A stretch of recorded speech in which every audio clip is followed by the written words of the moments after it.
ನಗರದ ಸಂತ ಅಲೋಷಿಯಸ್ ಪದವಿ ಪೂರ್ವ ಕಾಲೇಜಿನ ವತಿಯಿಂದ ಪಲ್ಸ್ 2018 ಸೈನ್ಸ್ ಟ್ಯಾಲೆಂಟ್ ಹಂಟ್ ಸ್ಪರ್ಧಾ ಕಾರ್ಯಕ್ರಮವನ್ನು ಆಯೋಜಿಸಲಾಗಿತ್ತು.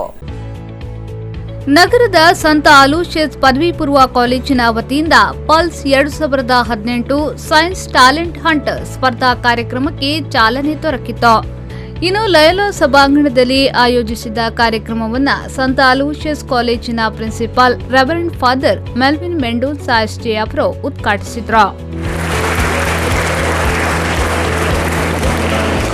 ಇದೇ ವೇಳೆ ಮಾತನಾಡಿದ ಅವರು, ಪ್ರತಿಯೊಬ್ಬರಲ್ಲೂ ಪ್ರತಿಭೆ ಇದೆ, ಅದಕ್ಕೆ ಪೂರಕವಾದ ವೇದಿಕೆ ಸಿಕ್ಕಿದಾಗ ಅದನ್ನು ಸದುಪಯೋಗ ಪಡಿಸಿಕೊಳ್ಳಬೇಕು ಎಂದರು.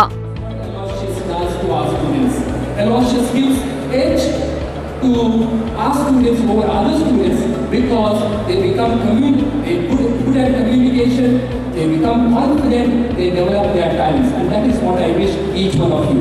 Dear students, some of you may think you do not have talents. God has given talents to everyone, and all of us, if we work hard, we will be able to develop one or two talents. Kindly find out one or two hidden talents that is inside you and develop those talents. And when we meet our God face to face, we should be able to say, God, you gave me this talent, I have developed and I have brought joy and happiness in the world. ಈ ವೇಳೆ ಸಂಸ್ಥೆಯ ಹಣಕಾಸು ನಿರ್ವಾಹಕರಾದ Reverend Father John ಲಾಂಗ್ ಪೋಸ್ಕೋ, ಕಾಲೇಜಿನ ಉಪ principal Murali ಕೃಷ್ಣಾಚಿಯಂ, ಡೀನ್ಗಳಾದ ಕಿರಣ್ ಶೆಟ್ಟಿ, ಗಣೇಶ್ ಆಮೀನ್ ಸಂಕಮಾರ್ ಸೇರಿದಂತೆ ಮತ್ತಿತರರು ಉಪಸ್ಥಿತರಿದ್ದರು.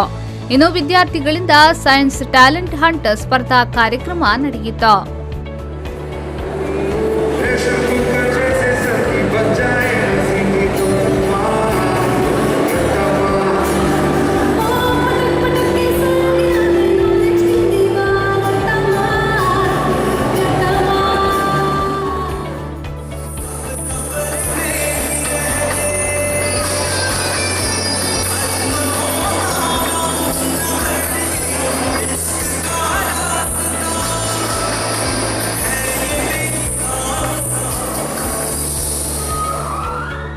ನಾಗೇಶ್ ಕಾವೂರು, ವಿ4 ನ್ಯೂಸ್ 24/7 ಮಂಗಳೂರು.